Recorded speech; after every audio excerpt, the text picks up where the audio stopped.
Buenas tardes a todos. A ver si nos dejan dar una nueva charla y se deja de molestar el Face de una buena vez. Hola Emilio, hola Gaby, hola Eduardo, shalom. Bueno, vamos a seguir hablando acerca de Moshe, el tiempo que Moshe pasó con Yahweh, ¿sí? El tiempo que Moshe pasó con Yahweh, primera parte. El capítulo 34 de Shemot no es fácil de entender. Después de leer todo este capítulo, tal vez no entendamos su contenido porque abarca muchos puntos, todos diferentes, ¿sí?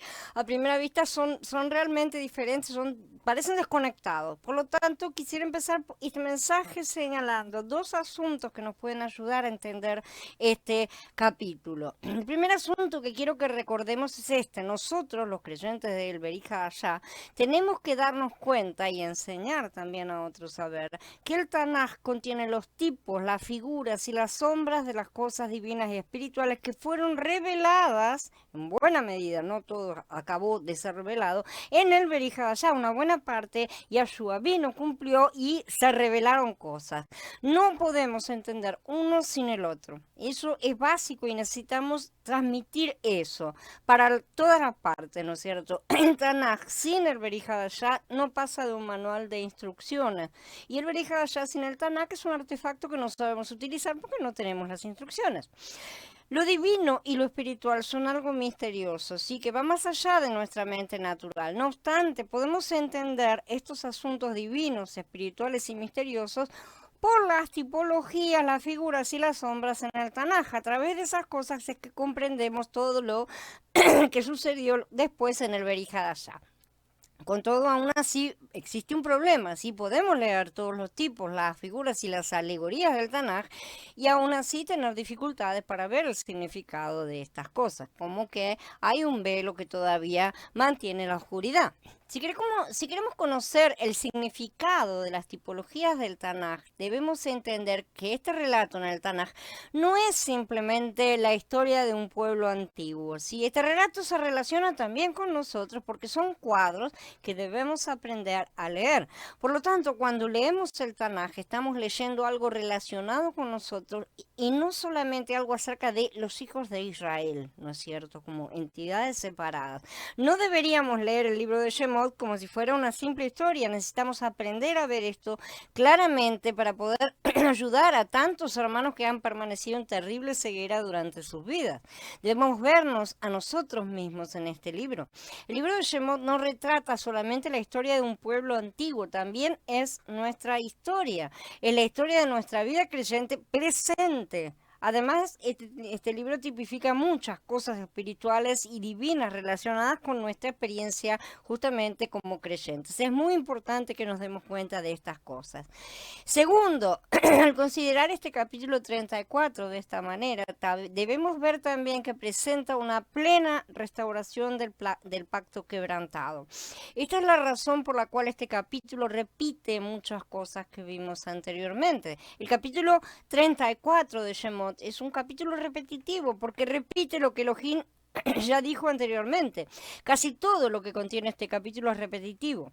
El pacto que Elohim había hecho con su pueblo durante la primera estancia de Moshe con él en el monte había sido quebrantado. Las dos tablas del testimonio que representaban este pacto fueron quebradas y desechadas, ¿no es cierto? Este pacto no fue quebrantado por Elohim, sin que es el que había dado la ley, sino que fue quebrantado por el pueblo, sabemos. Eso hemos visto que si no hubiera sido por Moshe, todo se habría acabado ahí mismo, ¿no es cierto?, con el quebrantamiento del pacto. La relación especial que mantenía Elohim con su pueblo hubiera sido gravemente perjudicada, así mortalmente perjudicada, por lo que realmente tenemos aquí es una sombra de que si Mashiach no hubiera intervenido, ¿no? Si para traer la solución se hubiera propuesto a sí mismo como el sacrificio, la humanidad hubiera tenido que ser destruida como precio por el pecado. Esa era el decreto que estaba sobre nuestras cabezas. Afortunadamente, este compañero de Elohim conocía el corazón de Yahweh y él sabía que Elohim no abandonaría jamás su propósito para con los hijos de Israel, que representa simple y sencillamente el inicio, la forma de traer a este mundo la salvación para toda la humanidad. La salvación no es para un grupo pequeño, reducido, ni mucho menos elitista. Él nunca abandonará su creación porque todo salió de él y todo volverá a él. Esa es la verdad. Entonces, Moshe sabía que Elohim tenía una intención muy firme, ¿no es cierto? Y que nada iba a poder impedir la realización de su deseo. Cuando nos ponemos en el medio e intercedemos, estamos dándole a Yahweh la oportunidad de que eso sea concretizado de manera rápida, enseguida, por así decir. Para mantener su posición, Elohim necesitaba un compañero, un mediador entre él y su pueblo. Este mediador podía hacer propiciación en el nombre del pueblo y apaciguar la ira de Elohim en esta situación. Ya hemos visto que Moshe se presentó a Elohim como mediador, como un tipo de Yahshua, ¿no es cierto? En esta ocasión, todas las palabras de Moshe estaban relacionadas con lo que se encontraba en el corazón de Elohim. Por esta razón, justamente Yahweh respondió a la petición de Moshe y se la concedió, y así Yahweh fue apaciguado. Sin embargo, aún después de esto, el pacto quebrantado necesitaba ser restaurado, porque ahí tenemos un problema legal, ¿no es cierto? Que queda parte del perdón que se puede haber otorgado, aún temporalmente, como fue que él dijo que sería. Las tablas que representaban, perdón, al pacto original habían sido quebradas, ya no estaban. Entonces, este pacto quebrantado debía ser restaurado por completo, no solamente en la parte interna, en cuanto a volver a levantar la cuestión de vamos a hacer un pacto, sino que también tenía que ser escrito nuevamente, ¿sí? Entonces había que normalizar la situación entre Elohim y su pueblo. Por lo tanto, el capítulo 34 está relacionado con la restauración del pacto quebrantado. Yahweh le dijo a Moshe: labra tú mismo 2 tablas de piedra como las primeras, y yo escribiré sobre estas tablas las mismas palabras que había en las primeras tablas que quebraste. El Adón tenía el terreno realmente para hablar de esta manera a Moshe, porque él había sido ya apaciguado, había dicho que estaba bien, ¿no es cierto? Que él iba a esperar, ¿no es cierto? En su momento se ocuparía de cobrar esa deuda, por así decirlo, ¿no es cierto? Pero que mientras tanto seguirían las cosas para que el plan de Yahweh no se interrumpiera. Y porque justamente Moshe había hecho intercesión. Moshe no fue el autor de la propuesta que vemos aquí, fue Elohim mismo. Sí, él hizo la propuesta, no fue Moshe. Él no le dijo a Moshe que le concedería sus deseos, simplemente comenzó a hablar acerca de cómo continuar las cosas, como si, bueno, esto no había pasado, no pasó nada. Prácticamente fue una cosa así, ¿no es cierto? La propiciación que hizo Moshe por el pueblo tenía mucho significado a los ojos de Elohim. Sin esa propiciación, él no hubiera tenido el terreno para recobrar ese pacto quebrantado. Si ninguno le hubiera pedido que lo hiciera, él no podía hacerlo por sí mismo. Pero más importante aún, este era un tipo de la salvación que Yahshua traería a la humanidad, justamente. Este pacto quebrantado es símbolo del pacto de obediencia que quebrantaron Adán y Jabá. Y todo es para traer de regreso no solo a una infinitésima parte de la humanidad, una pequeñísima nación, y mucho menos para que ella gobierne sobre los demás despóticamente, ¿sí? Como si hubiera hecho algo para merecerlo, sino a toda la creación, ¿no es cierto? Tratando a la gente como si fueran súbditos, no ágidas, ¿no es cierto? Personas inferiores. Eso está completamente equivocado, pero bueno, tampoco proviene de los hijos de Elohim. Tenemos que saber quién es quién en cada lugar. Prepárate para mañana, y por la mañana sube al monte Sinai y preséntateme allí en la cumbre del monte. Era necesario que Moshe subiera a la cumbre del monte para reunirse con Elohim. El Adón no podía bajar donde estaba Moshe, él estaba abajo, ¿no es cierto? La cumbre del monte fue el lugar de reunión para Elohim y Moshe en todo momento. Por eso el Adón subía siempre al monte a orar, ¿no es cierto? Para encontrarse con el Padre. La reunión en la cumbre del monte significaba que Moshe subía y Yahweh bajaba. Ambos se encontraban en ese punto intermedio. Nadie más subirá contigo, y a nadie más deberá verse en ninguna parte del monte. Ni rebaños ni las manadas pastarán al pie del monte. Así que Moshe Moshe labró 2 tablas de piedra como las primeras y temprano en la mañana subió al monte Sinai como Yahweh le había ordenado, llevando consigo las 2 tablas de piedra. Yahweh bajó en una nube, estuvo allí con él y proclamó el nombre Yahweh. En estos pasuquín vemos que Moshe entonces subió al monte y Elohim bajó. Ahí se encontraron, ¿no es cierto? Para Moshe se trataba de subir y para Elohim es un asunto de bajar. Tengámoslo en cuenta cuando nosotros también queremos reunirnos con nuestro Padre, necesitamos subir. No podemos seguir en el mismo nivel raso en el que estamos, porque abajo de todo, donde estamos tampoco sirve, tampoco alcanza. Yahweh va a bajar ciertamente, pero hasta la cumbre del monte. Nosotros tenemos que hacer nuestra parte para poder tener ese encuentro en el lugar que Él ha determinado. Eh, si leemos detenidamente este capítulo 34, vamos a ver que Elohim no le pidió claramente a Moshe que se reuniera con él en la mañana del siguiente día. Elohim le pidió simplemente que subiera por la mañana, ¿no es cierto? No en la mañana temprano. Esto debe referirse a la mañana siguiente para Moshe, ¿no es cierto? Evidentemente, la mañana del siguiente día.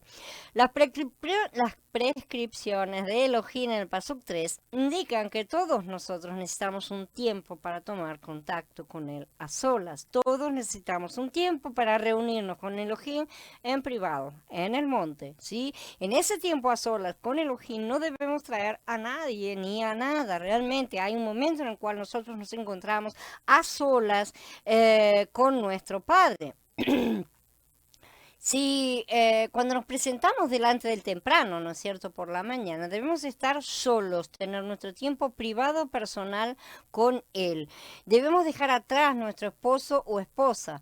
Pero cuando se trata de reunirse con Elohim en la cumbre del monte, un hermano debe dejar a su esposa, o viceversa, ¿no es cierto?, al pie del monte. Cuando nos reunimos con Elohim de esta manera, debemos olvidarnos de todo y de todos. Es un encuentro privado, ¿sí? Cuando nos toca reunirnos con Elohim a sola, entonces debemos ser liberados de todas nuestras necesidades. Moshe no se llevó nada para comer ni para beber, no tenía nada sobre lo cual podía recostarse. Esto indica que cuando estamos con Elohim no debemos preocuparnos ni por la comida, la bebida, el sueño, lo que sea realmente. En realidad no queda tiempo para estas cosas. Cuando nos reunimos con Él a solas, tenemos que ser liberados de todo. No podemos llevar siquiera a nuestra carne con nosotros, debemos dejarla afuera, debemos liberarnos de parientes, posesiones, la familia, pero inclusive de nuestra propia carne, nuestras propias necesidades, ¿sí? Aunque sean lícitas o no. En ese sentido, Moshe estaba libre cuando subió a la cumbre del monte para reunirse con Elohim temprano por la mañana. Reunirnos con Él por la mañana no significa solamente me levanto temprano con Él de mañana, ¿no es cierto? Significa también que debemos reunirnos con Él justamente para salir de la oscuridad en la cual hemos estado descansando y llenarnos de luz para poder andar durante el día. Tenemos que reunirnos con Él a la salida del sol, no a la puesta del sol, ¿sí? No que no haya que hacerlo en los dos momentos, sino que algunos dejan solamente una de las dos como si fuera, bueno, con eso es más que suficiente. Y no es así. Nosotros, como ya dijimos, necesitamos practicar un Shabbat continuo, ¿no es cierto? La entrada al tabernáculo y del templo estaba orientada hacia el oriente, hacia la salida del sol. La luz debe presidir nuestro camino, es lo que debe estar guiándonos. Pero la senda de los justos es como la luz de la aurora, que va en aumento hasta que el día es perfecto, dice Mishlei en el capítulo 4. Si nuestra senda debe orientarse hacia la salida del sol y no hacia la puesta del sol. Nadie más debía subir al monte junto con Moshe esta vez, ¿no es cierto? Ni siquiera al pie del monte, ni hombres ni animales. A Moshe no se le permitió llevar siquiera a Yahoshua o Aarón. Nadie podía ir con él. Debía presentarse solo ante el Adón. Esto significa que cuando Moshe subió al monte para reunirse con Elohim, él no llevaría a nadie, iría solo, ¿sí? Excepto las tablas de piedra y a él mismo, ¿sí? No habría nada acompañándolo. De la misma manera, cuando Yeshua completó su obra entregándose como el sacrificio perfecto, subió al monte, es decir, ascendió y fue resucitado, ¿sí? Sin llevar nada más que su propia persona. Recibió entonces las prerrogativas que le permitieron entregar el nuevo pacto a los hombres, convirtiéndose en el Ruach HaKodesh, en el Ruach vivificante, ¿no es cierto? cierto? El primer pacto había sido quebrantado por Adán y Jabá, no por los israelitas, ¿sí? Como nos han enseñado erróneamente, que no se ve una correlación porque la gente cree que porque Yahweh deja pasar mucho tiempo, él se olvidó de aquella cosa. No es así con él, ¿no es cierto? Ahora era necesario uno nuevo para poder traer la salvación, uno nuevo que el Adón pudiera cumplir en plenitud. Shalom, Carla, César, Jorge, Viviana, Shalom, bienvenidos. El tiempo que Moshe pasó con Yahweh, segunda parte. La primera vez que Moshe bajó del monte trayendo las tablas, el pueblo acababa de quebrantar el pacto. Esto es figura de lo que sucedió en el huerto del Edén, ¿no es cierto? El Adón no estaba en el momento de los acontecimientos, sino que bajó después. Lo mismo con Moshe, él estaba como Moshe, estaban en el monte, y Yahshua, ¿no es cierto? El Adón que acompañaba a Adán y Jabá en el huerto y hablaba cara a cara con ellos todos los días, no estaba en ese momento, ¿sí? Llegó después. Y Moshe estaba preparando el acuerdo de la alianza que sería establecida con el hombre, justamente, pero el hombre cayó antes, lo mismo con Yahshua. Veamos el paralelo. Yahshua estaba trabajando en el hombre y estaba preparando justamente, porque eso es preparar las tablas, ¿no es cierto?, del acuerdo que sería firmado, ¿sí? Entonces, después de moler el becerro de oro, dárselo de beber al hombre, es decir, después de declarar la sentencia del juicio sobre la mujer, el hombre y la serpiente, ¿sí? Moshe, como tipo de Yahshua, volvió a subir al monte para recibir una segunda ley. No es una segunda ley en cuanto a que es diferente, sino que es la segunda vez que se entrega. Esta vez, y por causa de las transgresiones, como dice, fueron siendo agregados más pasos. Vamos a ver que siguen siendo agregados más detalles. El hombre no estaba preparado para recibir la bendición completa y plena, además de que era imposible porque Yahshua no todavía ha venido todavía corporalmente, ¿no es cierto?, en el tiempo para convertirse en el sacrificio vivo y así después convertirse en el ruach vivificante. Y debía pasar por todas esas etapas. Esta segunda ley que Moshe trajo a los israelitas aún estaba escrita en tablas de piedra, ¿sí? Que son los corazones humanos. Eso es la representación. Por ese motivo esta ley tuvo que ser dada a los hombres añadida externamente, porque aún no habían recibido los corazones de carne. Aún así el rostro de Moshe resplandecía cuando bajó el monte, y vamos a verlo. Yahweh proclamó su nombre, que es su gloria. Yahweh bajó en una nube, estuvo con él allí y proclamó el nombre Yahweh. Yahweh pasó delante de él y proclamó: Yahweh, Yahweh, un Elohim compasivo y benévolo, lento para la ira, abundante en bondad y fidelidad, que extiende la bondad hasta la milésima generación, que perdona la maldad, la transgresión y el pecado, pero que no exime de castigo, sino que visita la maldad de los padres sobre los hijos y los hijos de los hijos sobre la tercera y la cuarta generación. Después de estas palabras de Moshe, Elohim siguió hablando con él, ¿no es cierto? A Moshe no le tocaba hablar, era más bien el tiempo para el hablar de Elohim en ese momento. Entonces Moshe fue infundido no por su hablar con Elohim, sino por el hablar de Elohim con él. Cuando nos reunimos con Elohim a solas temprano por la mañana, no deberíamos hablar demasiado realmente. Por el contrario, debemos permitir que Elohim sea quien nos hable, que nos llene. Si hablamos demasiado en nuestra reunión con Él, no vamos a ser avivados. Si estamos todo el tiempo hablando y estamos llenos de nuestros pensamientos, no le vamos a dar espacio para que Él se exprese, se comunique, se infunda en nosotros. Yahweh nos aviva por medio de su hablar, no del nuestro, evidentemente, ni de nuestros pensamientos o sentimientos. Entonces, al principio de este capítulo, Elohim le dijo a Moshe que él escribiría sobre esas tablas las palabras que estaban en las tablas primero. Pero en lugar de hacer esto, Elohim primero le habló a Moshe acerca de muchos otros asuntos, ¿sí? Él escribió efectivamente sobre las tablas las palabras del pacto, las 10 palabras, como dice en el Pasuk 28, vemos recién que sucede. Al final de toda esta larga conversación con Moshe, esto indica que la intención de Elohim no consistía esencialmente en escribir esos 10 mandamientos sobre las tablas de de piedra, ¿no es cierto? La carga principal de Elohim consistía en hablar con Moshe acerca de lo que abarca este capítulo desde el pasuk 10 al 27, como vamos a estudiar. Estos pasukim relatan una conversación larga entre Elohim y Moshe, sí, la cual abarca muchos puntos, pero no las tablas de la ley realmente, que era el motivo por el cual se suponía que Moshe había subido. Estos pasukim no hacen ninguna mención de los 10 mandamientos, de las tablas ni nada. Yahweh primero cumplió el deseo de Moshe de verlo, que era lo que Moshe deseaba, sí, aunque cuando no fuera en forma plena, porque ese era también el deseo de su propio corazón.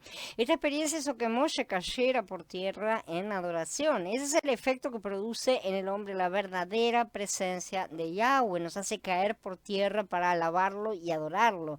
Sin embargo, Moshe no se permitió deleitarse únicamente él, sino que en ese momento tan glorioso él actuó como un tipo de nuestro Adón, intercediendo por el pueblo caído. Esto nos muestra cómo debemos interceder por los demás, después de haberlo alabado y glorificado, de vivir, de experimentar su gloria. Esto implica, por supuesto, que antes nos hemos limpiado y purificado, que nos hemos lavado y vestido, que nos hemos alimentado Mashiach como la carne y el pan, ¿no es cierto? Todo bajo su luz, con la menorá. Entonces podemos llegar al altar del incienso a presentar nuestra intercesión. Todos los pasos tienen que ser cumplidos, ciertamente. Tenemos que aprender a seguir los pasos correctos, no para realizar rituales legalistas y estáticos, no son pasos literales los que tenemos que hacer, sino para que el fluir del Ruach tenga una vía libre, ¿sí? Directa y correcta. O sea, le tenemos que ir limpiando el camino, como ir sacando la nieve de delante para que pueda estar avanzando, para que fluya de manera libre, ¿sí? Después de haber realizado estas cosas, de haberle presentado el Mashiach que hemos disfrutado, el corazón de Yahweh está inclinado ciertamente a escuchar nuestros pedidos, que son su deseo. Moshe se apresuró a postrarse hasta el suelo en homenaje y dijo: si he ganado tu favor, oh Yahweh, te ruego que Yahweh vaya a nuestro medio, aun cuando sea este un pueblo testarudo. Perdona nuestra maldad y nuestro pecado y acéptanos como tu herencia. Yahweh proclamó su nombre en primer lugar y luego atendió el pedido de su siervo Moshe, tipo de Yeshua HaMashiach. ¿Sí? Después de proclamar su nombre, Elohim prosiguió. Él dijo: mira, yo hago una alianza. Delante de todo tu pueblo haré tales maravillas como no se han producido en toda la tierra ni en ninguna nación. Todo el pueblo que está contigo verá cuán tremendas son las obras de Yahweh que yo realizaré para ti. Fíjate bien en lo que te ordeno hoy. Yo expulsaré delante de ti a los emoritas, los kenanitas, los hititas, los perisitas, los givitas y los jebusitas.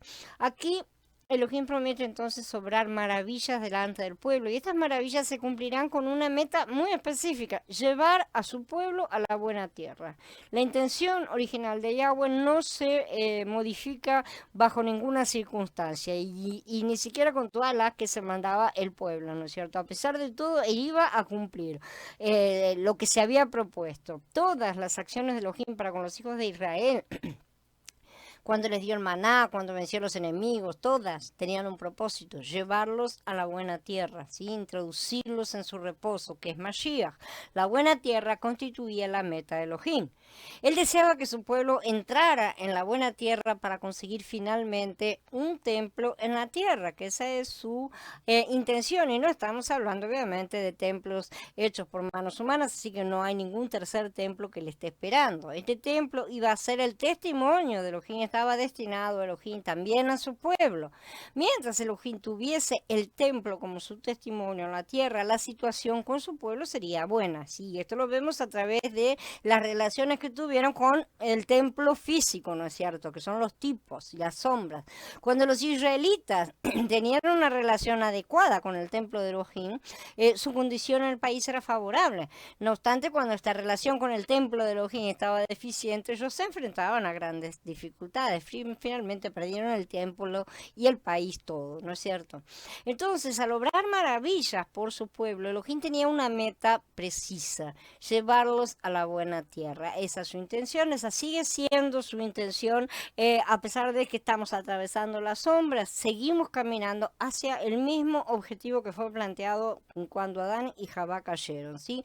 En tipología, esto indica que Elohim hace maravillas por nosotros y con nosotros, con la intención de llevarnos a Mashiach.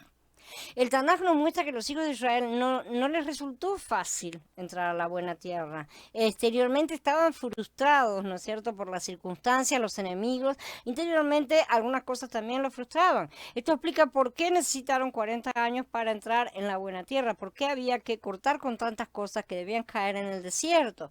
Aún hoy nos resulta difícil a nosotros entrar en Mashiach, ¿sí? ¿Cuántos de nosotros han entrado en Mashiach en su experiencia? ¿Cuántos de nosotros nos mantenemos en Mashiach todo el tiempo del día? ¿Sí? Algunos afirmarán que todos estamos en Mashiach, por supuesto. Esto es cierto, doctrinal y objetivamente, pero ¿cuántos de Mashiach están todos disfrutando día tras día? Esa es la cuestión, o sea, que yo esté en Mashiach porque estoy guardada en él, por su misericordia es un asunto, pero ¿cuánto lo vivo? Ese es otro asunto, ¿sí? No se trata de estar en Mashiach simplemente, sino de disfrutarlo y vivirlo. Sanolom, Aníbal, Johnny, bienvenidos. Nuevas advertencias acerca de la idolatría. Las maravillas de Elohim sirven, como dijimos, para un solo propósito: llevar a su pueblo a la buena tierra para la edificación del templo. El templo sabemos que es, ¿no es cierto? Elohim le dijo a Moshe que él llevaría al pueblo a la buena tierra. Él tomaría cuidado de las necesidades de ellos y vencería a todos los enemigos. Él haría todo lo necesario para llevar a los hijos de Israel a la buena tierra. Luego Elohim prosiguió y dio una advertencia acerca del tropiezo de la idolatría. Cuídate de no hacer ninguna alianza con los habitantes del país contra el cual estás avanzando, no sea que resulte en una trampa en tu medio. Debes derribar sus altares, romper sus pilares y cortar sus postes sagrados, porque no debes adorar a ningún otro Elohim, pues Yahweh, cuyo nombre es celoso, es un Elohim celoso. No debes hacer una alianza con los habitantes del país, porque cuando ellos se apasionen tras sus deidades y sacrifiquen a sus deidades y los inviten a ustedes, ustedes comerán de sus sacrificios. Y cuando ustedes tomen de entre las hijas de ellos esposas para sus hijos, las hijas de ellos se apasionarán tras sus deidades y provocarán que los hijos de ustedes se apasionen tras las deidades de ellos. En el pasaje 17, él reitera esta advertencia: no se harán deidades fundidas. Esto viene bien después del becerro, ¿no es cierto? O sea, en estos pasuquines Elohim parece estar diciendo: cuídate del tropiezo de la idolatría en la tierra de Canaán. Acabas de mandarte uno, estás en el desierto. Cuando entres allá ni se te ocurra, ¿no es cierto? Toda esa tierra está llena de ídolos en este momento, de manera que vas a tener muchas tentaciones a ese respecto. Después de entrar en esta tierra, corres el riesgo de tropezar, ¿no es cierto?, con justamente por la idolatría pagana. Ese es el siguiente nivel que vas a tener que confrontar. Esta advertencia no se dirige solamente a los hijos de Israel, se aplica a nosotros también, evidentemente. Existen muchos ídolos entre el pueblo de Elohim hoy en día. Estos ídolos lo preocupan, lo mantienen alejado del deleite de Mashiach. Cualquier cosa se puede convertir en un ídolo para nosotros, y somos especialistas en eso. Muchos creyentes están totalmente absorbidos por cosas, asuntos, personas que no son Mashiach mismo. Me voy a referir al uso del celular para ilustrar esto, que es una cosa muy simple, ¿no es cierto?, porque todos conocemos bien. Algunos santos pretenden que están demasiado ocupados para orar o estudiar, no obstante eso, pasa mucho tiempo usando el celular de diferentes formas. El uso del celular se ha convertido en un ídolo para muchos, sabemos, ¿no es cierto?, la generación zumbí. Un ídolo es todo lo que nos aleja del deleite de Mashiach, como nuestra buena tierra. Esto significa que cualquier cosa, asunto o persona que nos preocupe o que nos mantenga alejados del pleno deleite de Mashiach constituye un ídolo. Si estamos empezando a prestar atención, y yo sé que él está mostrándonos todas estas cosas, vamos a ver cuántas veces en el día estamos poniendo otras cosas delante de su presencia, ¿no es cierto? Estamos priorizando otras cosas, más que no sea en nuestra experiencia de lo que hacemos comúnmente, ¿no es cierto?, mecánicamente, por así decir. Esas cosas no son reveladas, son expuestas a nosotros para que empecemos a prestarles atención y las erradiquemos. Quiero que se vea bien clara la tipología. Mashiach es la buena tierra en la cual debemos entrar, o sea, el nuevo hombre que recibimos y debemos hacer crecer, ¿no es cierto? Pero todavía tenemos que trabajar y luchar muchas batallas para conquistar esa tierra. El cristianismo ha enseñado y enseña todavía a muchos que Mashiach ya lo hizo todo, y eso es verdad en cuanto al cumplimiento perfecto de la ley que abrió justamente la puerta para que muchos entráramos, pero la salvación es solo la puerta de entrada. ¿Sí? La buena tierra representa el camino de salvación que debemos recorrer para llegar a la meta final. La buena tierra no era solamente entraron y ahí se quedaron en la puerta de la buena tierra, no, había que conquistarla a toda. Esa es la meta para cada uno. Tenemos que conquistar cada uno el total de esa buena tierra, de manera que ya no haya eh, paganismo en esa tierra, que solamente esté llena de Mashiach en su totalidad, ¿no es cierto? Entonces la buena tierra es ese camino de salvación que tenemos que recorrer hasta la meta final. Esa meta final solamente se va a dar después del milenio, como sabemos, cuando se alcance la perfección completa, ¿no es cierto? Después del juicio. Por el contrario, el desierto simboliza también el camino de la santificación, pero sin Mashiach. Esa es la cosa. Por así decir, el desierto es la era de Pesaj y la buena tierra es la era de Shavuot. Tenemos que entender. En el desierto estamos con un Mashiach está fuera de nosotros o está tan pequeño, porque si lo llevamos a nuestra experiencia, que nosotros ya somos de la era de Shavuot, evidentemente cuando nacemos de nuevo tenemos nuestro Mashiach dentro, pero es tan pequeño que es más o menos como si no estuviera. No tenemos ningún Mashiach desarrollado en nuestro interior, o muy poco, ¿no es cierto? Entonces eso equivale a nuestra experiencia en el desierto. El milenio es la era de Sukkot, ¿no es cierto? En la cual vamos a entrar, pero para finalmente alcanzar el finish, pasar a la eternidad, sí, sí podemos pasar a través de la ley de fuego, ¿no es cierto?, de Yahweh.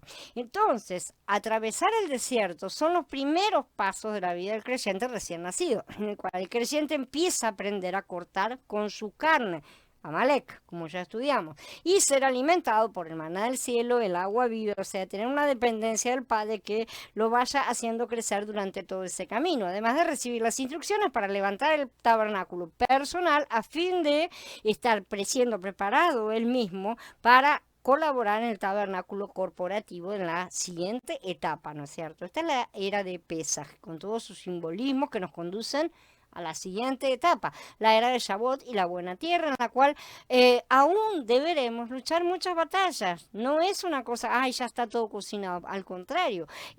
Sin embargo, esas cosas no deberán ser en nuestra fuerza, sino a través de nuestro Mashiach interior. ¿Qué dijo Yahweh? Ustedes van a entrar allá y van a tener que luchar contra todo. Dijo, no. Él dijo, yo derrotaré a todos estos. Entonces, ¿quién derrotará? ¿Nosotros o él?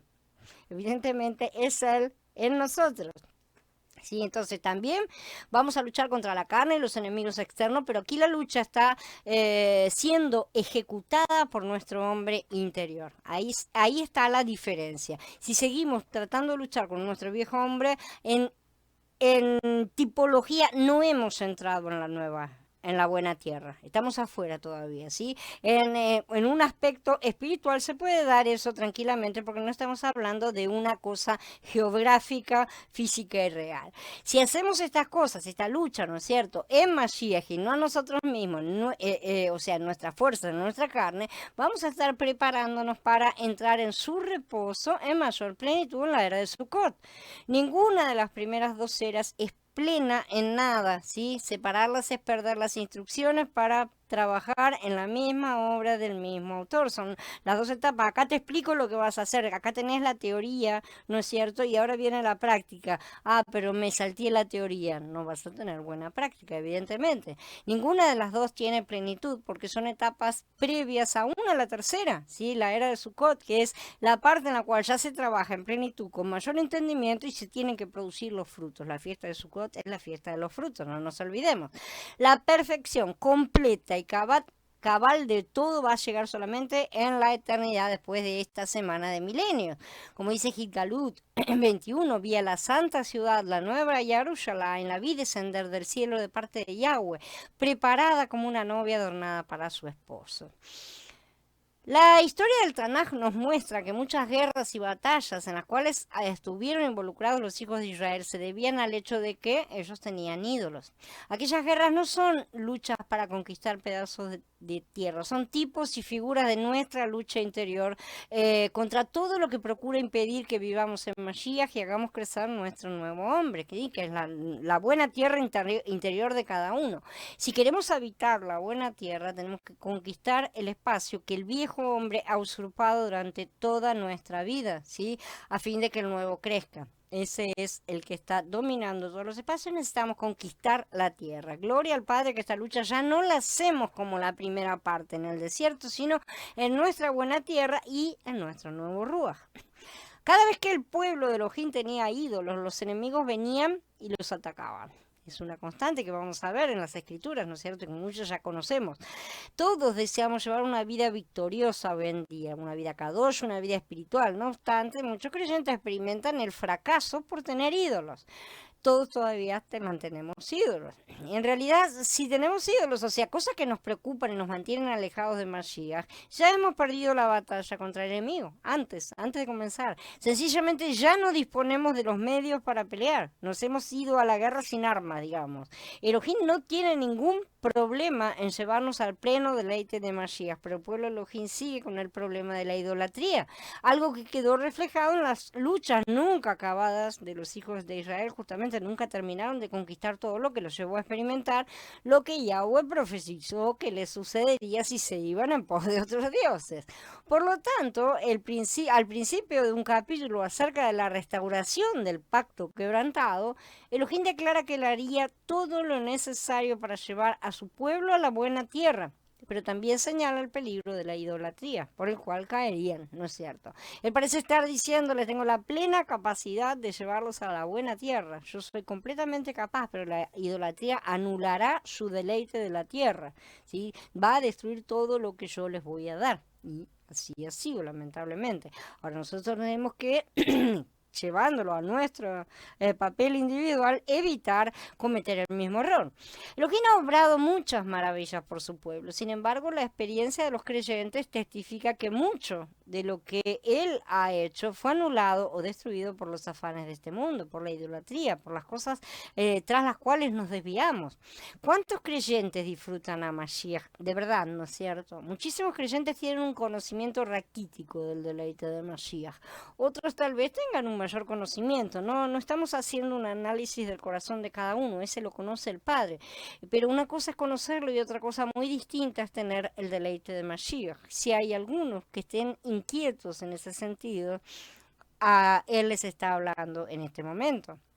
Muchos de nosotros hemos estado alejados del deleite de Mashiach por varias clases de preocupaciones. ¿Por qué pasamos tanto tiempo en cosas que no nos edifican y parecen agradarnos, ¿no es cierto? A la carne le encanta que estemos ahí. Normalmente porque estamos enchufados de una u otra forma, ¿no es cierto? En mayor o menor medida en este sistema satánico. Y cuando nos metemos en algo, nos enchufamos y nos enganchamos y vamos atrás de eso, ¿sí? Nos autoconvencemos de que tenemos el derecho de dedicar, por ejemplo, un tiempo solo para nosotros, para desconectarnos de todas las cosas que hemos realizado, las tareas, ¿no es cierto? Eso no lo dice el sistema, sí, lo dice el sistema, para descansar, ¿no es? ¿Sí? Sin darnos cuenta de que el descanso en Yahweh es otra cosa, no tiene nada que ver, es un descanso de no trabajar como esclavos, ¿sí? Que nos da fuerza justamente cuando nos sentimos cansados. Él da fuerzas al cansado, fresco vigor al agotado. Los muchachos se fatigan y se cansan, los jóvenes tropiezan y caen, pero los que confían en Yahweh renovarán sus fuerzas como las águilas echan nuevas plumas. Correrán y no se cansarán, caminarán y no se fatigarán. Gloria al Padre, dice. Y ella ya dice estas cosas en el capítulo 40.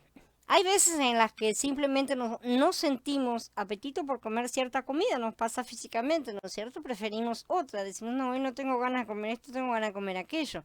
Así también lo hacemos con nuestro alimento espiritual, si decimos que nuestro reposo incluye no solo descansar del mundo, sino también descansar de él. ¿Sí? O sea, es descanso, no hago nada, no hago nada, ¿no es cierto? Estamos diciendo que preferimos otro alimento, sea cual fuere. Dormir puede llegar a ser ese otro alimento, ¿sí? Él no es nuestro reposo en ese caso, ni nuestra comida, ni nuestro refrigerio, así de simple. Otros pasarán mucho tiempo leyendo una revista, un libro, viendo películas, lo que sea, pero se cansan fácilmente cuando tienen que leer las escrituras. Algunos afirman que sencillamente no tienen ganas de leerlas, no sienten ganas de leerlas, no desean hacerlo. Desafortunadamente, esta es la situación de muchos. No tienen el deseo de adorar a Elohim, ¿sí? Porque su deseo consiste en adorar un ídolo, que es, en el fondo son ellos mismos. O sea, lo que están buscando es satisfacerse a sí mismos. ¿Cómo me siento? Ah, me siento medio medio. Entonces tengo que hacer algo para que ese medio medio se transforme en un mucho, mucho a mi gusto, obviamente. Entonces vamos y buscamos cosas que reemplacen ese vacío interior y que no son, evidentemente, las que van a llenarnos. De manera espontánea e inconsciente, muchos cuidan a sus ídolos en vez de luchar contra ellos. Y esa es la verdad, los cuidan, los abrazan, los miman, y no es cierto, dicen, ay, mi pecadito de estimación. Por eso su tierra interior está llena de espinos y abrojos, porque ese es el producto de nuestra vieja tierra. Si no nos olvidemos, nuestro viejo hombre produce abrojos y espinas. En Shemot 34, del 12 al 17, que estamos estudiando, entonces la advertencia de Elohim acerca de la idolatría era en realidad una repetición de los tres primeros mandamientos, ¿no es cierto? Por el lado positivo, estos mandamientos están relacionados con Elohim, por el lado negativo están relacionados con la idolatría, ¿sí? O se aplican a él o se aplican a cualquier otra cosa, ¿sí? Es idolatría. La idolatría involucra el hecho de tener otro Elohim, otra cosa que no sea Elohim. Practicar la idolatría consiste en tener una imagen, sea material o mental, y luego servirla y adorarla. La idolatría incluye también el hecho de tomar el nombre de Elohim en vano. Más adelante en este capítulo él habló del cuarto mandamiento respecto a la observancia del día del Shabbat. Esto lo repite y lo va a seguir repitiendo. Y vamos a seguir aprendiendo cosas acerca del Shabbat. Por lo tanto, este capítulo abarca cada uno de los cuatro primeros mandamientos, los cuales están relacionados directamente con Elohim y que habían transgredido justamente con la historia del becerro. No obstante, en esta palabra de repetición y advertencia no se reiteran los 6 mandamientos, ¿no es cierto? Y yo estoy segura que muchos de ellos fueron transgredidos en el medio de todas las pesticholas que se realizaron. El trabajo de nuestra tierra interior es para nuestra relación con el Padre a través del Hijo. Los frutos de este crecimiento son los que servirán para la edificación corporativa. Y ahí viene la segunda parte justamente, donde podemos obtener los frutos para relacionarnos correctamente con nuestros hermanos si hemos crecido como planta en la buena tierra en Mashiach. Quien no tiene la base de este crecimiento interior no podrá ser capaz de unirse corporativamente al cuerpo de manera real, concreta y eficaz. Estaremos siempre desconectados o desconectando, conectando, una cosa así tipo lucecitas intermitentes. Así que espero que todos quedemos impresionados con el hecho de que Elohim ha prometido hacer todo lo necesario para llevarnos a la buena tierra, así que es Mashiach, ¿sí? Este Mashiach que lo incluye todo para nuestro deleite, para nuestra alimentación, para nuestro crecimiento, pero debemos hacer caso a esta advertencia acerca de la idolatría, y eso no implica tener idolitos por ahí, tótem o falsos dioses o todo lo demás. Cualquier cosa que no sea Elohim es un ídolo. Por una parte, entonces, Elohim nos introducirá a Mashiach y por la otra, Él condenará toda idolatría. Abramos los ojos porque nos está mostrando estas cosas cada vez de forma más clara y nos está impresionando. No se sientan que están siendo acusados, no se sientan tristes. Tu carne es la que se siente triste siempre cuando es acusada de estas cosas porque a la carne le gustan realmente todos esos ídolos. Pero si todas estas cosas están siendo expuestas en nuestra vida, es porque Él quiere que nos limpiemos de todas ellas. La luz del mediador. Y estuvo allá con Yahweh 40 días y 40 noches. No comió pan ni bebió agua. Y escribió en las tablas los términos de la alianza, las 10 palabras. Así que Moshe bajó del monte Sinai. Y cuando Moshe bajaba del monte portando las 2 tablas de la alianza, Moshe no se dio cuenta de que la piel de su cara estaba radiante por haber hablado con él. Esto está en los pasuquín del 28 al 29. Vemos entonces que después de escribir las palabras del pacto sobre las tablas, Elohim mandó a Moshe volver a bajar, ¿no es cierto? Él deseaba que su pueblo lo disfrutara a él, pero la intención de Moshe se limitaba en llevar los mandamientos al pueblo. O sea, lo que Moshe quería era restaurar la situación, por así decir. Nosotros somos a veces muy limitados en lo que deseamos. Decimos, ay, yo quiero que la persona se salve, pero el Padre quiere cosas mucho más grandes. Nosotros no tenemos la capacidad aún de verlas por completo, pero gloria a Él que de cualquier manera nos usa a pesar de nuestras limitaciones porque sabe completamente y Él quiere que todo se realice a través de nuestras manos. Él quiere hacer las cosas en la tierra a través del hombre que Él creó para justamente ser representado en ella. Dispongámonos entonces a ser instrumentos. Creo que Moshe estaba muy feliz de cualquier manera al bajar el monte, ¿no es cierto? Había recuperado una situación que parecía, era grave realmente, ¿no es cierto? Él sabía que ya no habría otro becerro de oro, ciertamente. El Pasuk 29 declara que Moshe no sabía que la piel de su rostro resplandecía. Elohim se había infundido en Moshe, pero Moshe no se daba cuenta que su rostro resplandecía, no estaba viendo a sí mismo. Quizás su compasión estaba lleno de pensamientos acerca de los 10 mandamientos, de las tablas que acababa de recibir, que debía entregar, ¿no es cierto? Ni siquiera se preocupó por la impartición de Elohim. Por otro lado, era su rostro el que resplandecía, probablemente él no podía verse a sí mismo. Por haber hablado con él, dice, ¿no es cierto? El rostro radiante de Moshe no era sino justamente un reflejo de la gloria divina. Dice Corintillín Bet, ¿no es cierto?, en el capítulo 3, y si la alianza que administraba a muerte, grabada con letras sobre piedras, vino con tal gloria que los hijos de Israel no podían fijar la vista en el rostro de Moshe a causa de la gloria de su rostro, que se desvanecía, ¿cómo no será aún con más gloria el ministerio del Ruach?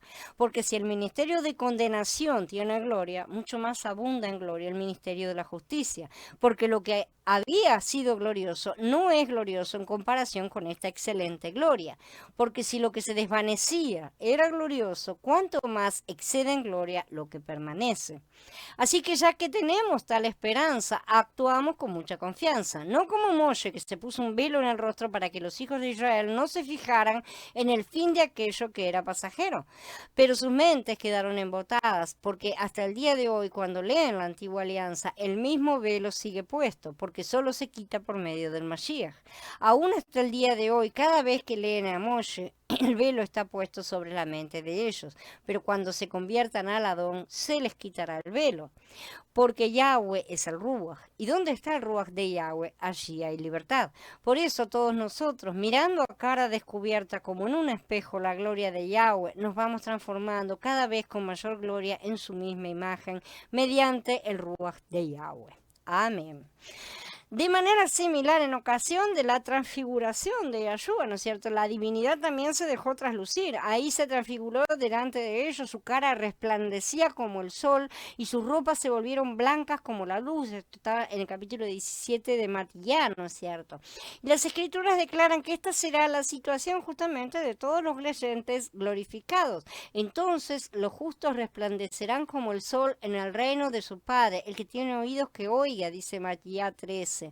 Y Filipenses 3 dice, Él transformará nuestro cuerpo de humillación para que tenga la misma forma de su cuerpo de gloria, según la operación de su poder, para sujetar también a sí mismo todas las cosas.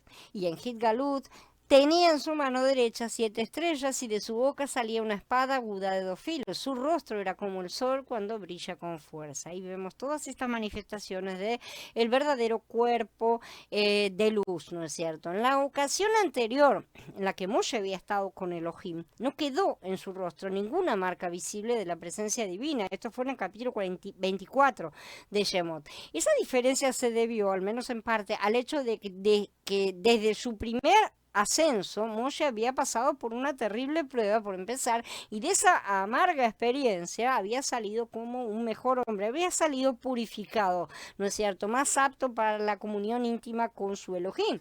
Y en parte, aquel pueblo ahora estaba arrepentido y no estaba siendo rebelde.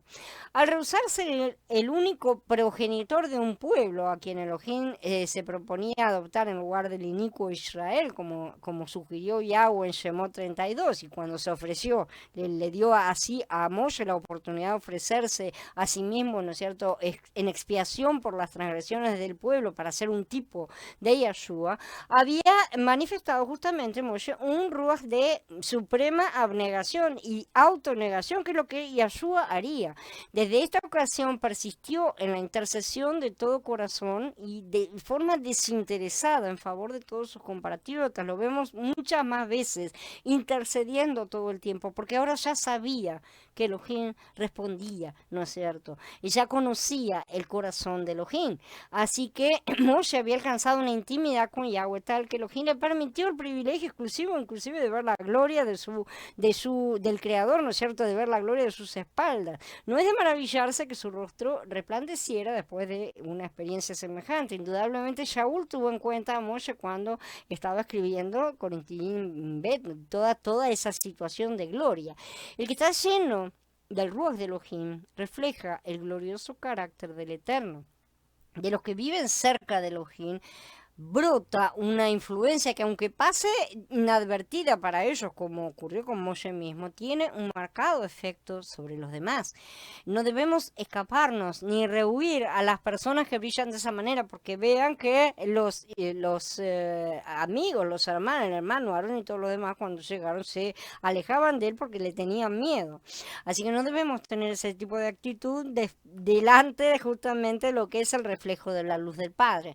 El que la etimología de la palabra para luz y para piel, las dos palabras en hebreo, es muy similar. De hecho, las dos se pronuncian igual, justamente, or. Las dos, ¿sí? Una sola letra es la diferencia entre estas dos palabras. La dejo acá escrita, ¿no es cierto? Y las dos se pronuncian de la misma manera. Antes del pecado, el cuerpo del hombre era más puro, su parte externa no era la piel, sino la luz, no era la piel or, sino la luz or, ¿sí? Al cuerpo no se le ocultaba la luz del alma, o sea, las túnicas de luz, estaban vestidos de luz, por eso que no se sentían mal. Después esta vestidura de gloria se transformó justamente en piel, y al quedar sin esa vestidura de luz, ellos se dieron cuenta de que estaban desnudos. Ahora no había nada cubriéndolos, antes estaban cubiertos con esa luz. ¿Quién puede hacer que su rostro brille como el de Moshe y el Mashiach? Los entendidos, dicen las escrituras, los que se acercan a Elohim y su revelación por medio del Mashiach. Como dice en Daniel en el capítulo 12, los entendidos resplandecerán como el resplandor del firmamento, y los que enseñan la justicia a la multitud como las estrellas en perpetua eternidad. Cuando Moshe bajó del monte con las dos tablas de la Torá en su mano y su rostro lleno de gloria, ¿no es cierto? La gloria de los hijos, una gloria que los hijos de Elohim no podían soportar ver, ¿sí? Por eso se tapaban la vista, se escondían, se alejaban. Su piel, or, se transformó en luz, or. Literalmente fue cubierto con esa vestidura de luz que el ser humano tenía en su creación.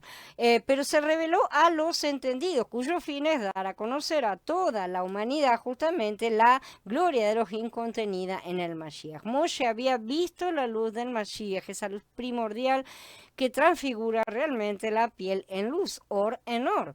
En él estaba la vida, y la vida era la luz de los hombres. La luz en las tinieblas resplandece, y las tinieblas no prevalecieron contra ella, nos dice Yahanan en el capítulo 1. Pero el camino para alcanzar esa luz y esa comprensión requiere de una muerte previa a lo que sucede, a la que sucede la resurrección, ¿no es cierto? Con un nuevo nacimiento dentro de un nuevo estado espiritual y con la muerte diaria de nuestra carne. Nosotros que estamos todavía en un estado parcial, ¿no es cierto? Con este nuevo nacimiento nos volvemos a vestir de gloria en los lugares celestiales, ¿sí? En el estado original de Adán. Hoy solamente en esos lugares, nada más, en los que estamos sentados por la gracia de Mashiach, como está escrito.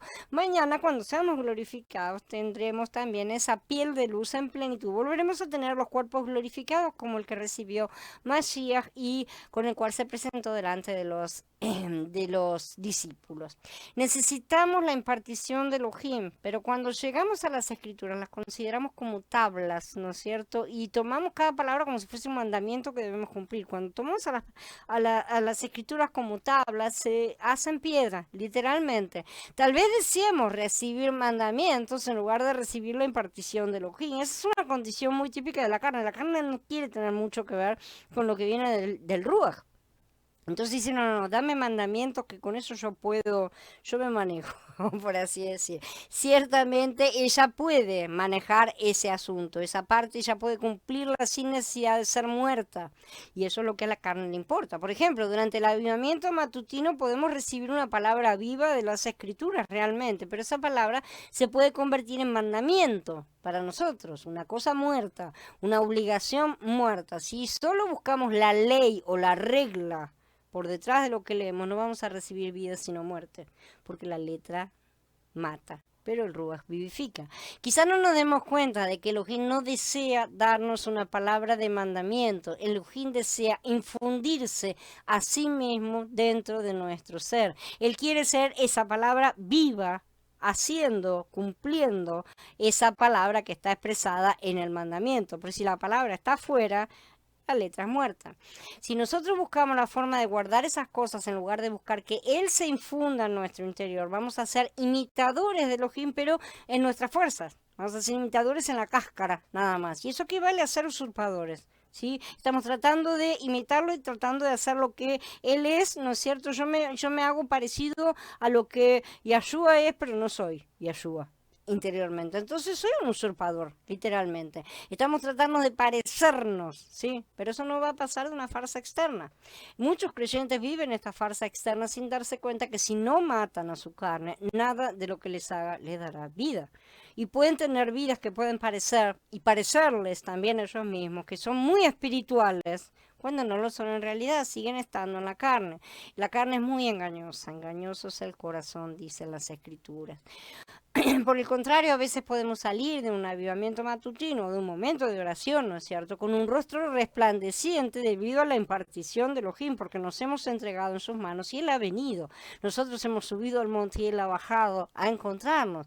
Inclusive así tal vez no sepamos que nuestro rostro resplandece porque nos preocupan más los mandamientos que la infusión. Estamos más preocupados en ver si estamos haciendo todo correcto que lo que Él está tratando de hacernos ver. Debemos concentrarnos en la palabra viva antes que en la palabra escrita. No que debamos despreciar la palabra escrita, pero la palabra viva es justamente como tener, si tuviéramos a una persona aquí y su foto y nosotros solamente estuviéramos mirando la foto. Es una falta de respeto, ¿no es cierto? Entonces, esa palabra viva que se está escribiendo en corazones de carne, en nuestros nuevos corazones de carne, no tenemos que mirar esa letra muerta que está escrita en tablas de piedra. No solo una, ¿sí? Una es reflejo de la otra. Si no las unimos, no conseguimos ver la realidad de estas cosas. No es por nuestra comprensión mental que su palabra se graba en nuestros corazones. Cuidado con eso. El velo sobre el rostro de Moshe. Aarón y todos los israelitas vieron que la piel de la cara de Moshe estaba radiante y no se atrevieron a acercársele. Moshe no sabía, ¿no es cierto? Como dijimos, que su rostro resplandecía, pero Aarón y los hijos de Israel lo vieron y ese rostro resplandeciente les daba miedo. Después de reunirse con ellos, Moshe entonces ahí se dio cuenta de que la piel de su rostro resplandecía.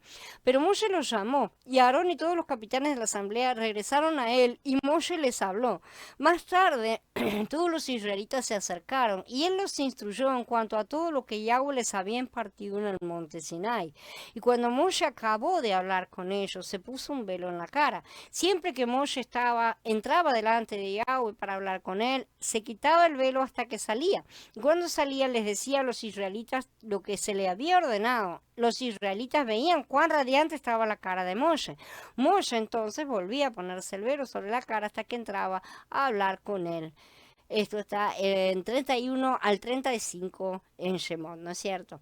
Cuando Moshe entonces volvía con Elohim, él se quitaba el velo. Esto indica que Moshe conversaba con Elohim a cara descubierta, como está escrito. Esto nos recuerda lo que escribe Shaul en cuanto al hecho de contemplar a Elohim a cara descubierta y reflejarlo mientras somos transformados a su imagen.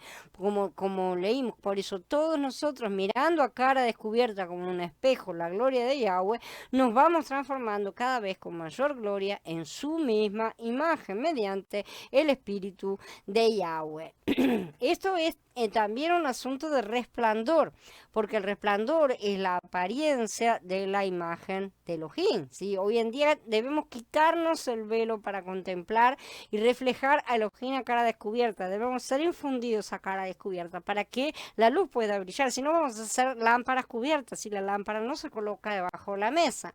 Entonces, si hacemos esto, vamos a ser transformados en su imagen y todo será nuestro resplandor no porque nos pertenece, sino porque Él resplandece a través de nosotros. Hemos señalado que cuando Moshe se presentó delante de Elohim, él quitó el velo, pero cuando le habló al pueblo, se puso, después de que le habló al pueblo, ¿no es cierto? Él se puso el velo. Esto es porque, como explica Shaul, dice, no como Moshe, que se puso un velo en el rostro para que los hijos de Israel no se fijaran en el fin de aquello que era pasajero. Mientras Moshe declaraba la palabra de Elohim a los hijos de Israel, él tenía su rostro descubierto. Entonces, después de hablar, él se ponía el velo sobre su rostro para que no fijaran la vista en el fin de su ministerio, que se desvanecía. El brillo de Yahweh en el rostro de Moshe iba desapareciendo conforme pasaban las horas del día y Moshe no estaba en la presencia de Elohim.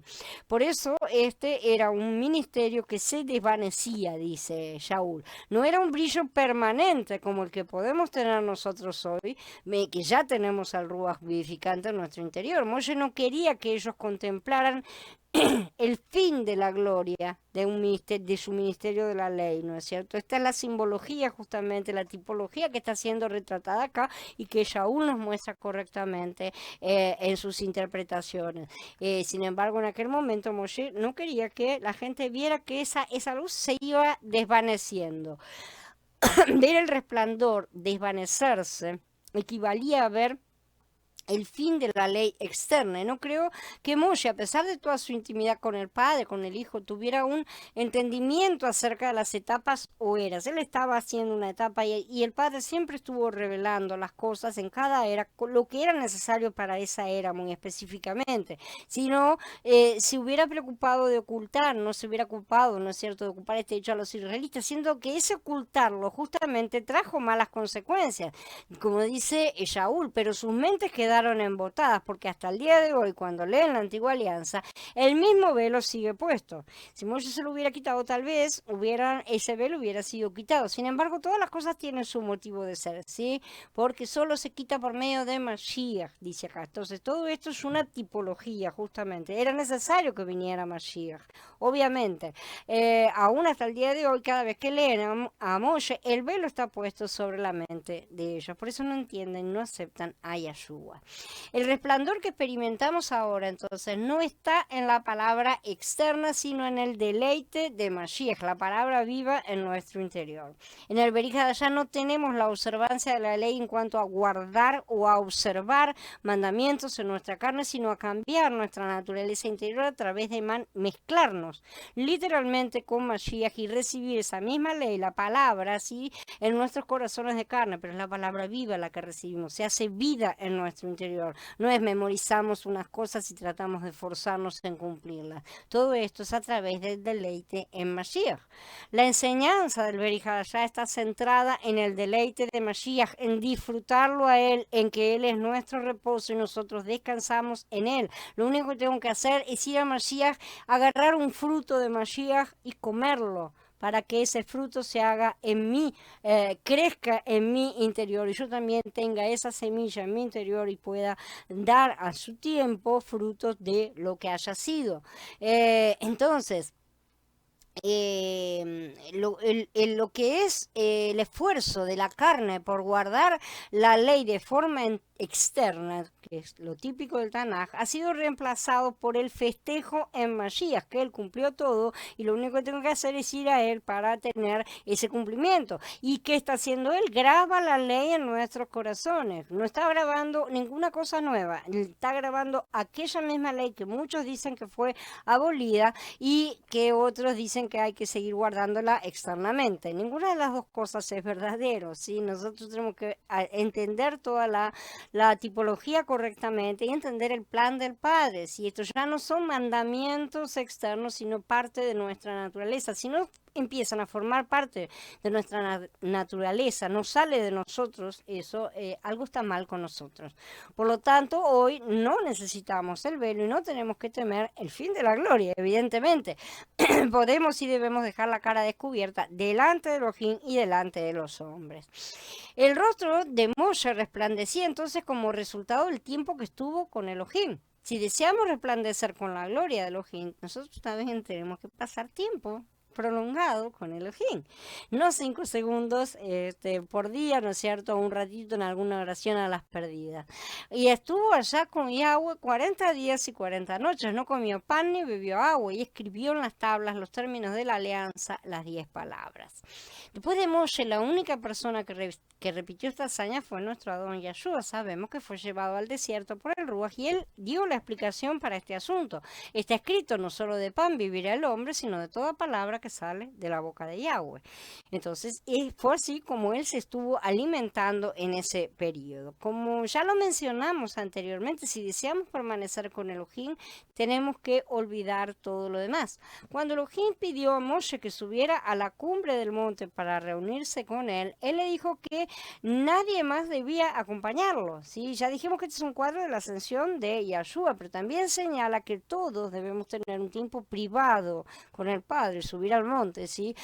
No solamente oraciones grupales, que también son indispensables, no se quita una cosa por la otra, no hay una que reemplace a la otra, son dos cosas diferentes e indispensables por igual. Cuando nos reunimos con Elohim debemos olvidar nuestras posesiones, nuestras necesidades y hasta nuestra familia, ¿no es cierto? Todo lo que nos interesa, por así decir, fuera de Elohim. Además no debemos centrarnos tampoco siquiera en nosotros mismos, sino más bien permanecer sencillamente en su presencia. No se trata de cómo me siento o lo que estoy pensando, ni ninguna cosa que pase por nuestra centralidad. Todo tiene que ser nuestro Padre en todo. La clase de mensaje que nos imparte a Yahweh. Moshe no se dio cuenta que la piel de su cara estaba radiante, ¿no es cierto? Por haber hablado con él. Si leemos todo este capítulo 34, vamos a ver que Elohim se infundió en Moshe en su hablar, justamente. Si Elohim se hubiera limitado a hablar de los 10 mandamientos y las ordenanzas, que era lo que Moshe tenía en mente cuando subió, que era lo que pensaba que iba a buscar, probablemente Moshe no hubiera recibido mucha impartición, ¿no es cierto? Conocemos la clase de hablar que nos imparte Elohim, cómo él nos habla para impartirse. Es el hablar de Elohim acerca del deleite de sí mismo. Cuando él nos muestra su deleite, es que ahí él se está impartiendo en nosotros.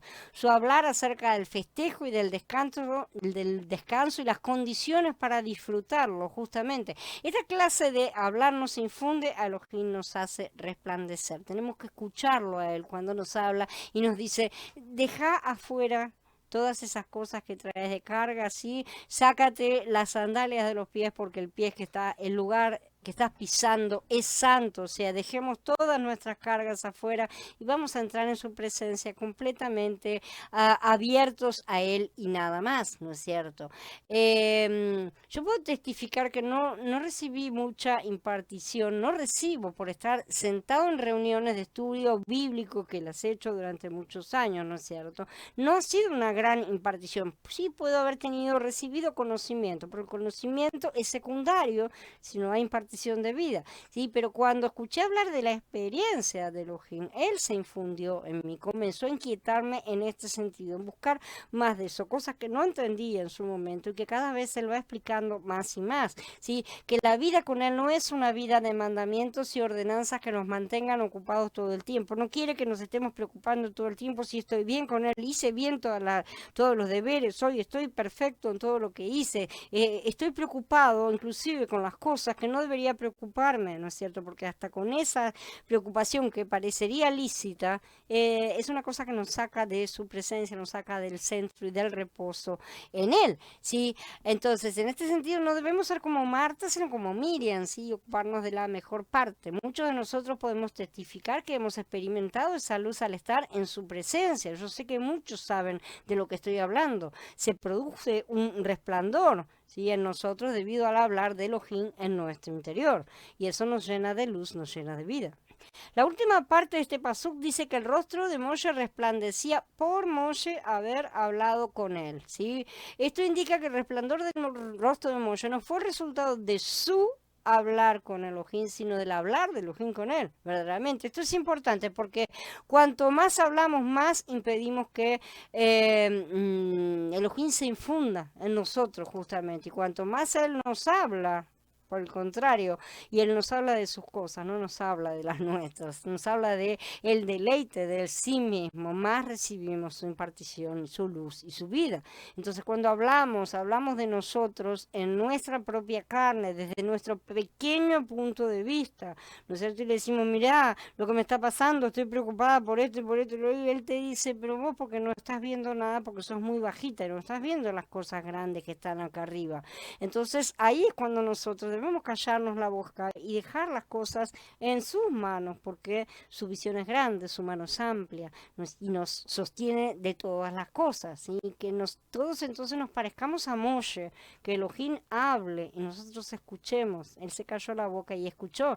Dejémoslo a él hablar de las fiestas, del Shabbat, de todas las condiciones que están para disfrutarlo a él. No nos está retando, no nos está exponiendo para decir, ves que no vales nada, sino justamente para limpiarnos y llevarnos a la cumbre del monte en su presencia y hacernos resplandecer. La palabra de Elohim acerca de su deleite es siempre una palabra que nos infunde. Entonces debemos darle gracias a Él por este capítulo 34 que nos ha abierto y alabarlo para que veamos el festejo, el descanso, las condiciones para disfrutar a Elohim, la impartición de Elohim en nosotros por su hablar acerca de el deleite que debemos disfrutar en sí mismos, cosas que vamos a seguir estudiando en estos siguientes días, en los siguientes posts. Ahora sí, quedo a disposición de ustedes para comentarios, preguntas.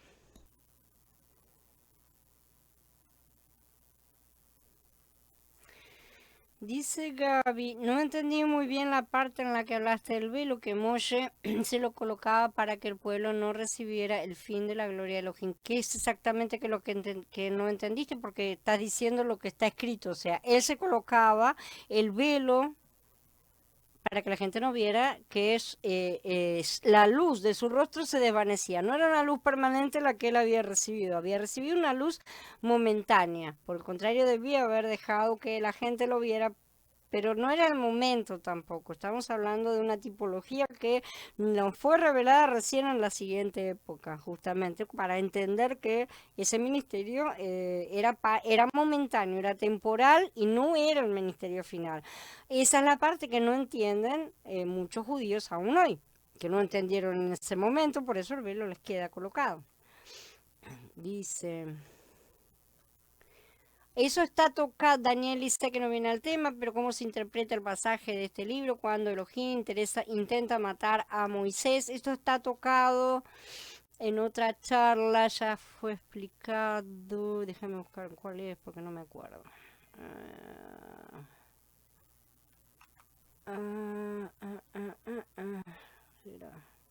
¿Dónde está? ¿Dónde está? Por acá, por acá. No me voy a acordar ahora.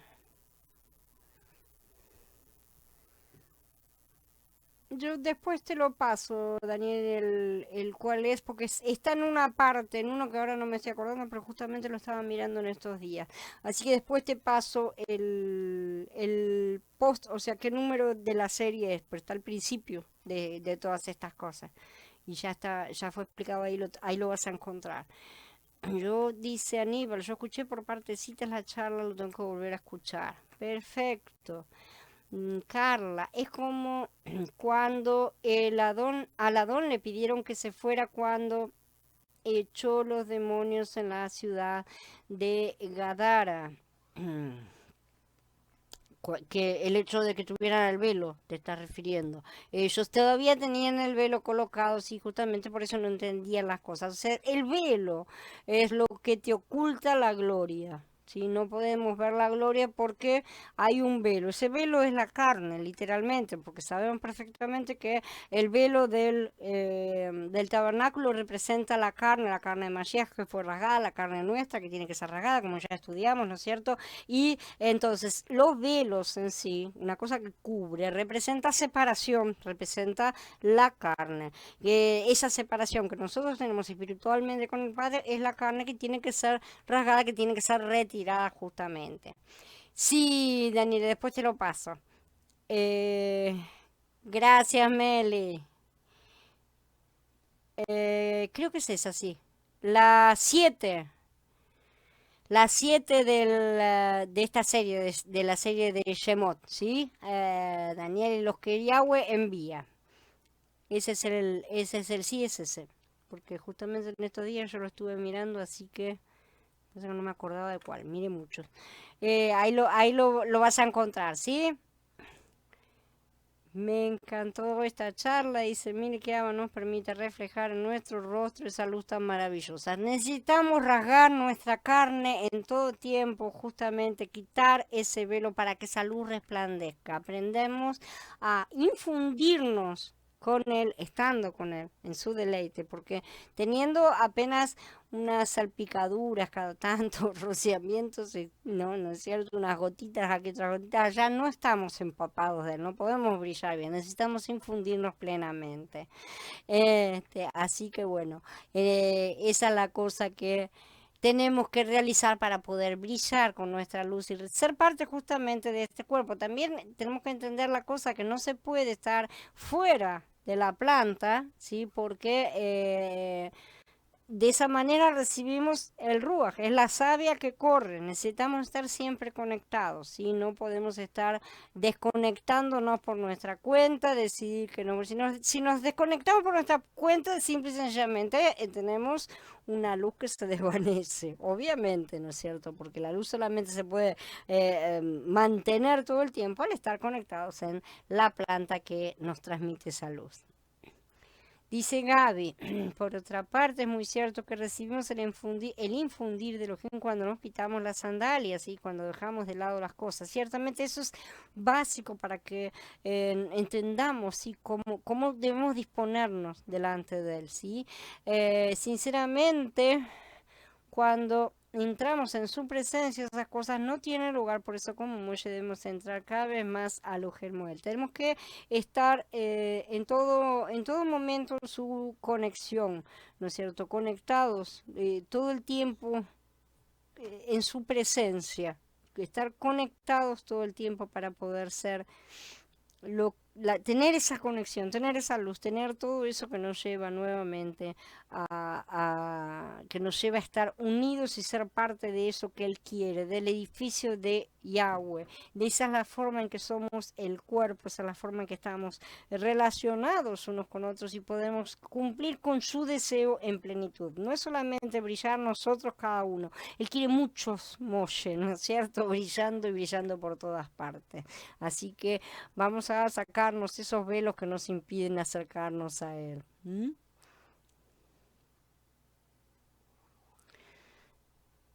Dice Gaby, otra de las cosas que destaco es que tenemos que subir libres al monte para conectarnos con Él. Eso solamente es por medio del Ruach buscando su presencia y hablando a cara descubierta. Lo que necesitamos hacer es justamente, sí, subir de esa forma, dejar todas las cosas allá, al pie del monte y hablar con él a cara descubierta para ser infundidos. Hablar con él a cara descubierta quiere decir que hemos hallado gracia ante sus ojos, ¿sí? Veamos bien que Moshe tuvo otros encuentros con Yahweh encima del monte también, pero en la vez anterior su rostro no resplandeció. Solamente después de este encuentro que tuvo con Yahweh, su rostro resplandeció y continuó siendo así, porque Moshe entraba, salía, decía las cosas, dice, ¿no es cierto? Y ahí de esa forma mostraba, ¿no es cierto?, que estaba infundido por Yahweh porque seguía teniendo salud. Pero eso fue a partir de esta primera vez. Así que tenemos que pasar por ese encuentro completo, pleno, inicial, por así decir, con Él para que siga infundiéndonos.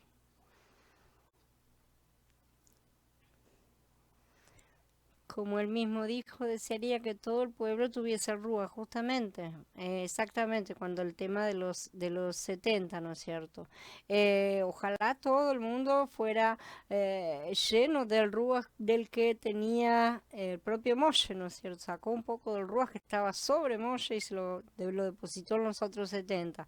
Eh, Ojalá que sea así. Eso fue también otro tipo, ¿no es cierto?, acerca del sacar del Ruach de Mashiach para colocarlo en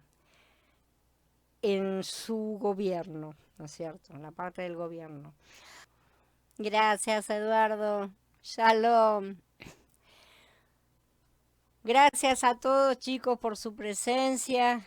Gloria demos y agradecimientos al Padre que nos está siempre alimentando cada día más, cada vez dándonos más entendimiento, abriéndonos para la mente, ¿no es cierto?, para recibirlo a Él en plenitud, porque no es una cosa de comprensión mental, sino es una palabra viva que se infunde en nosotros. Así que quiero seguir derramándose sobre todo con la misma intensidad con lo que está haciendo hasta ahora y más también, y que lo haga en todas partes con todos sus hijos. Shalom a todos hermanos, recuerden que mañana están el estudio de Shemot, pasado mañana los de el curso básico, después tenemos Bereshit y vamos a seguir teniendo todas nuestras reuniones como siempre, que Abba no nos impide estar reuniéndonos unos con otros para encontrarnos en su presencia. Shalom a todos y bendiciones.